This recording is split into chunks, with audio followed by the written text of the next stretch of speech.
बिस्मिल्लाहिर्रहमानिर्रहीम। बिस्मिल्लाहिर्रहमानिर्रहीम। Dear student अस्सलाम वालेकुम। आज हम chemistry of some important complex element के बारे में कुछ डिस्कस करेंगे।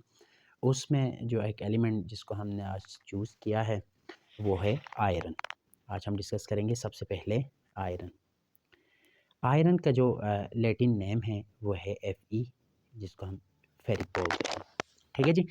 अच्छा, अगर मैं इसकी ऑक्सीडेशन स्टेट की बात करूं, जैसे कि आप जानते हैं कि जो ट्रांजिशन एलिमेंट है वो एक से ज़्यादा ऑक्सीडेशन स्टेट में एग्जिस्ट करते हैं।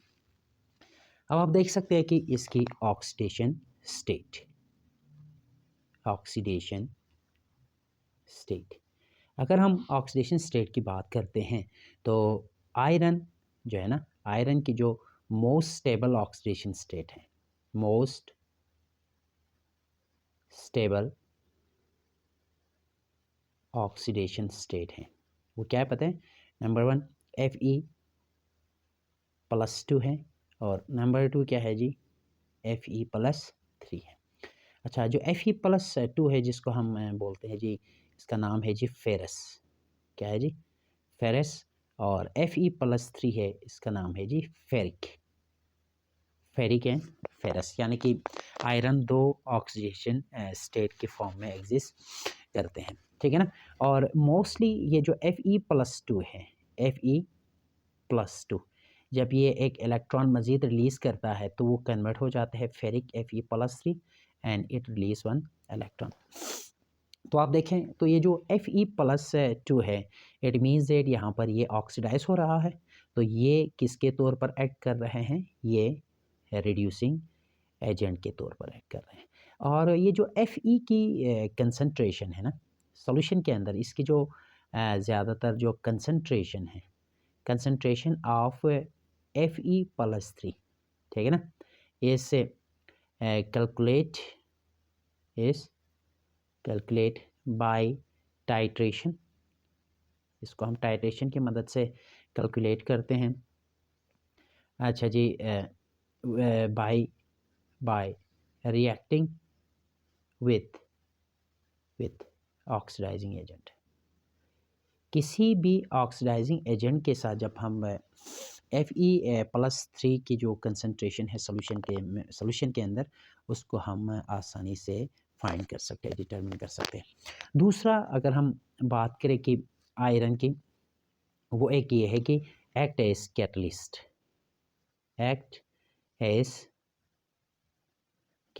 आयरन कैटलिस्ट के तौर पर भी इस्तेमाल होता है। आप जानते हैं कि क्योंकि ट्रांजिशन मेटल है वो डिफरेंट ऑक्सीडेशन स्टेट शो करते हैं, तो उनकी एक मखसूस प्रॉपर्टी ये भी है कि उसको कैटलिस्ट के तौर पर यूज़ किया जाता है। नंबर 1 हम देखते हैं जी हेबर प्रोसेस।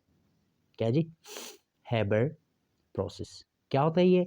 हेबर प्रोसेस एक ऐसा प्रोसेस होता है जिसके अंदर हम नाइट्रोजन को हाइड्रोजन के साथ मिला लेते हैं in the presence of iron, तो वो हमें क्या मिलता है जी? अमोनिया गैस मिलता है। No, nitrogen NK2।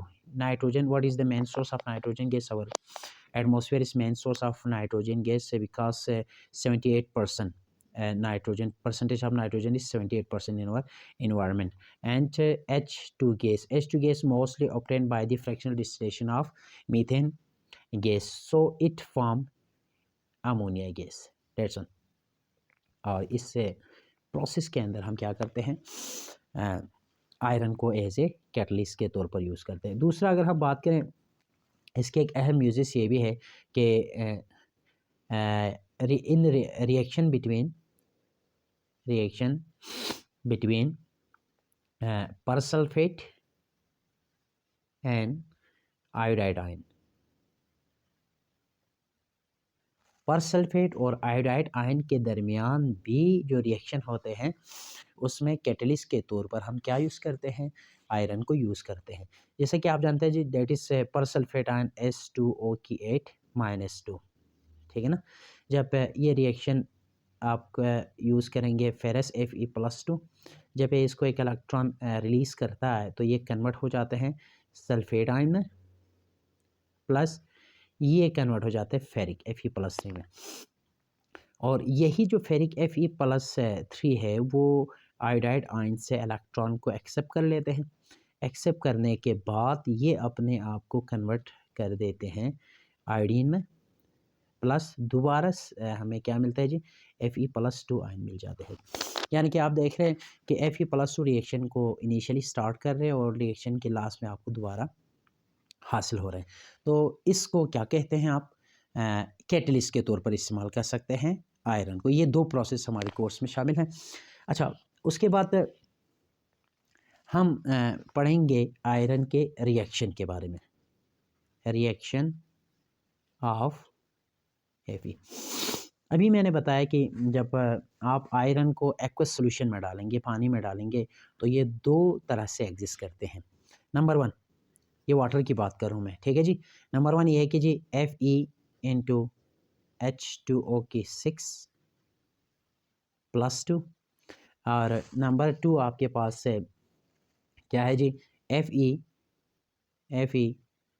Fe(H2O) की 6 और +3, यानी कि आयरन 2 ऑक्सीडेशन एक्वस फॉर्म में, ये एक्वस आयन बनाते हैं, ठीक है जी। पानी के अंदर ये 2 फॉर्म में एग्जिस्ट करते हैं। इसको हम क्या बोलते हैं जी, अगर आप इसका नाम देना चाहें तो हेक्सा एक्वा आयरन 2, और इसका अगर आप नाम दे दें तो ये क्या है जी, हेक्सा एक्वा आयरन 3, यानी कि ये 2 फॉर्म में एग्जिस्ट करते हैं। अच्छा जी, देखो अभी हम पढ़ेंगे आयरन के रिएक्शन। सबसे पहला रिएक्शन यह है कि आयरन आयन सोडियम हाइड्रोक्साइड के साथ कैसे रिएक्शन कर सकते हैं, ठीक है जी। तो यहाँ पर हम यूँ कह सकते हैं कि ये रिएक्शन जिसको हम कह सकते हैं जी, एक्ट एज बेस, और यहाँ पर बेस के तौर पर रिएक्शन करता है। अभी मैंने आप लोगों को कहा था कि एक्वस में ये 2 फॉर्म में एग्जिस्ट करते हैं।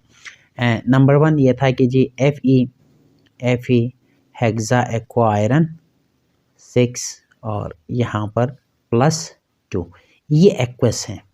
यानी एक्वस का मतलब ये है कि ये सॉल्यूशन के अंदर मौजूद है ये आयन, ठीक है ना, ये पानी के अंदर सोलूबल हो, और जब इसको ये पानी के अंदर जब सोलूबल होता है ना, इसकी जो कलर होती है वो ग्रीन कलर होती है, ठीक है जी।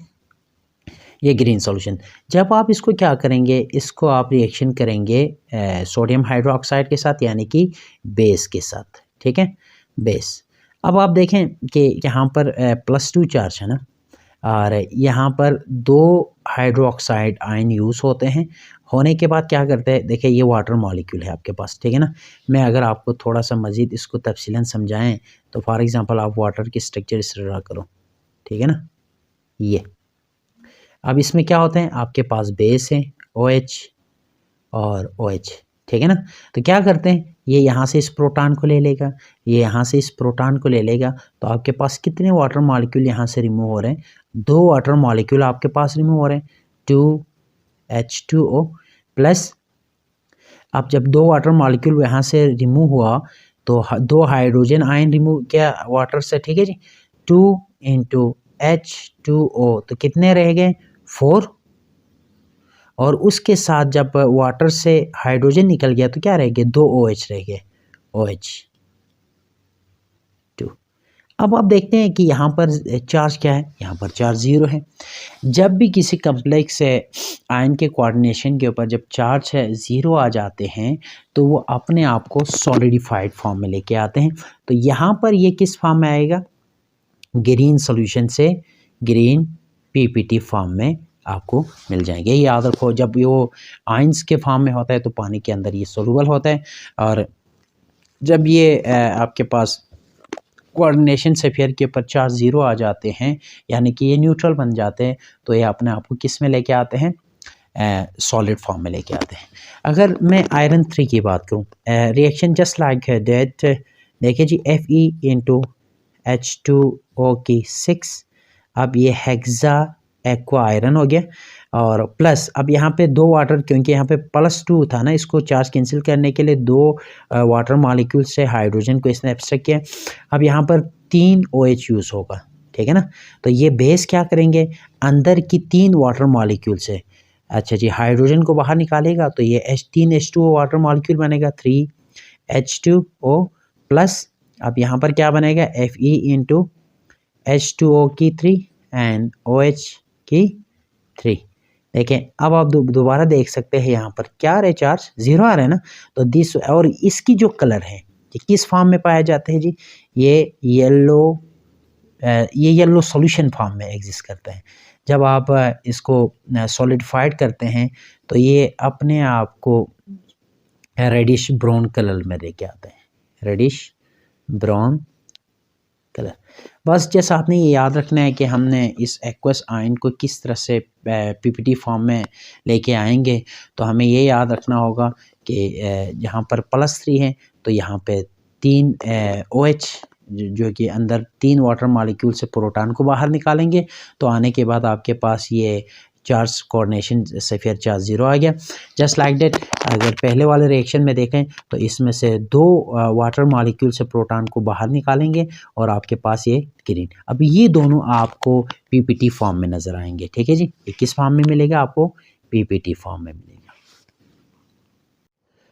अच्छा जी, देखें अभी इसका जो दूसरा रिएक्शन है वो है अमोनिया के साथ। देखें ना, जब ये अमोनिया के साथ रिएक्शन करते हैं ये दो तरह से रिएक्शन कर सकते हैं। Number 1, it the ammonia act as base as well as act as ligand.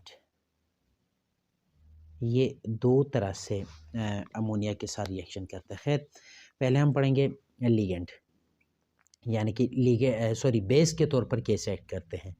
यानी कि पहला हम देखें जी आयरन हेक्सा एक्वा, ये +2 आयन है, ठीक है। तो यहाँ पर 2 अमोनिया NH3।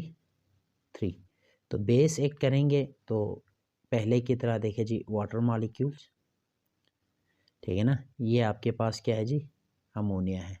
तो बेस में क्या करेगा, ये इलेक्ट्रॉन पेयर देके इस प्रोटॉन को यहाँ से एलिमिनेट करेंगे। तो इसको पीपीटी फॉर्म में लेके आने के लिए देखिए जी Fe इंटू H2O की 4 और यहाँ पर 2OH, ठीक है ना। और यहाँ पर क्या आएगा यहाँ पर 0 आएगा। तो ये अपना आपको पीपीटी यानी कि ग्रीन पीपीटी, ये किस फॉर्म में था, ये आपके पास ग्रीन सॉल्यूशन फॉर्म में था। ग्रीन सॉल्यूशन फॉर्म से वो ग्रीन पीपीटी में फॉर्म में आया और यहाँ पर आपके पास बनेंगे अमोनियम आयन, 2 अमोनियम आयन बनेंगे, ठीक है ना, लिगेंड के तौर पर। और इसी तरह अगर आप +3 के साथ रिएक्शन करता है H2O इंटू 6, ठीक है जी, यहाँ पर +3 तो 3 अमोनिया के मॉलिक्यूल यूज़ होंगे। तो FeH2O थ्राइस एंड OH की थ्राइस। तो वहाँ पे चार्ज क्या आया, फिर से 0 आया। तो यहाँ पे 3 अमोनियम आयन बनेंगे। तो ये फिर किस में आ गया आपके पास, पीपीटी फॉर्म में आएगा, पीपीटी, ठीक है ना। ये ब्राउन या रेडिश ब्राउन फॉर्म में, ये आपके पास मौजूद था किस फॉर्म में, येलो कलर फॉर्म में, ठीक हो गया जी। तो ये रिएक्शन है एक्ट एज बेस। अगर हम इसकी फॉर एग्ज़ाम्पल बात करते हैं लिगेंड के तौर पर, यानी कि हम एक एग्ज़ाम्पल देते हैं कि FeH2O के 6 यहाँ पर +2 है। अगर ये लिगेंड के तौर पर इस्तेमाल हो NH की 3, ठीक है जी। तो ये क्या होगा, ये सीधा अंदर से 2 वाटर मॉलिक्यूल बाहर निकालेंगे, ठीक है जी। और खुद NH3 as a ligand electron pair donor जिसे कहते हैं वो अंदर दाखिल हो जाएगा, ठीक है जी, plus with the release of 2 H2O molecules. देखिए ये है, अच्छा जी, लिगेंड के तौर पर ये कैसे इस्तेमाल करते हैं और दूसरा यहाँ पर बेस के तौर पर ये कैसे इस्तेमाल होता है। इसी तरह +3 के साथ आप रिएक्शन करेंगे ना तो यहाँ से 3 वाटर मॉलिक्यूल को बाहर रिलीज़ करेगा और 3 अमोनिया के मॉलिक्यूल्स एज ए लिगेंड अच्छा आपके कम्प्लेक्स कंपाउंड के साथ कोऑर्डिनेशन कंपाउंड बनाएंगे। इसके बाद हम पढ़ेंगे कि आयरन आयन का कार्बोनेट के साथ रिएक्शन। अच्छा उसमें आप देख सकते हैं कि अगर आप F+2 आयन लेते हैं, ये जब भी सीधा सीधा जब ना कार्बोनेट के साथ रिएक्शन करते हैं तो ये बनाते हैं फेरस कार्बोनेट। ठीक है जी। और इसके जो कलर हैं आप जानते हैं कि ये जो Fe+2 है ये आपके पास ग्रीन फॉर्म में होता है, ग्रीन, और ये आपके पास बनाते हैं ग्रीन, ये ग्रीन PPT फॉर्म में आपको मिल जाएंगे। लेकिन अगर जब आप आयरन 3 की बात करते हैं, देखिए जी Fe/H2O की +3, और जब आप इसको कार्बोनेट के साथ रिएक्शन करते हैं कि -2 है कार्बोनेट के साथ CO की 3 -2, तो आप क्या करेंगे, ये अंदर से carbonate as a base act करेगा, ये लिगेंड वाटर मॉलिक्यूल से 2 हाइड्रोजन को बाहर एक्सपेल करेंगे, करने के बाद ये आपको मिलेगा जी 2 हाइड्रोजन कार्बोनेट -1। ठीक है जी। और प्लस आपके पास क्या आएगा जी Fe/H2O4 एंड HCO की 3। ठीक है जी। तो और ये आपका किस कलर में होता था, येलो ना, ये येलो कलर फॉर्म में एग्जिस्ट होता है, और दूसरा ये किस में, रेडिश ब्राउन में आ जाएगा। ये अपने आप को किस फॉर्म में लेके आएंगे, रेडिश ब्राउन कलर फॉर्म में लेके आएंगे। ठीक है जी। तो ये कार्बोनेट के +3, दिस वन इज +3। और लास्ट रिएक्शन ये है कि आयरन Fe+3 विथ थायोसाइनाइड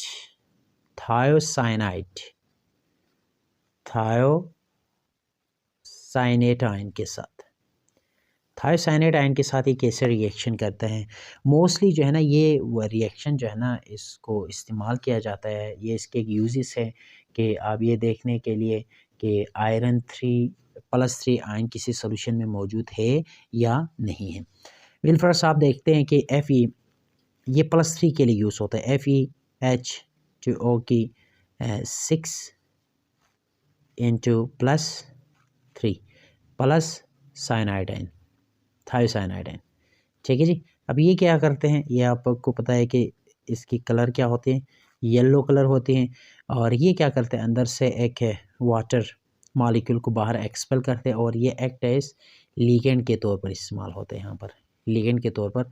तो Fe/H2O, ठीक है जी, और SCN थायोसाइनाइड, और यहाँ पर आपके पास इसके ऊपर ओरल चार्ज आएगा कोऑर्डिनेशन सफ़ेयर के ऊपर +2, और प्लस क्या बनते हैं, वाटर बनते हैं। ये इसकी कलर क्या होती है, ये ब्लड रेड सॉल्यूशन होता है, बिल्कुल ब्लड की कलर आपको मिल जाते हैं। तो ये रिएक्शन मोस्टली इसको इसकी यूजेस भी यही हैं, इसको यूज़ किया जाता है कि किसी सॉल्यूशन के अंदर Fe+3 की आयन मौजूद है या नहीं है।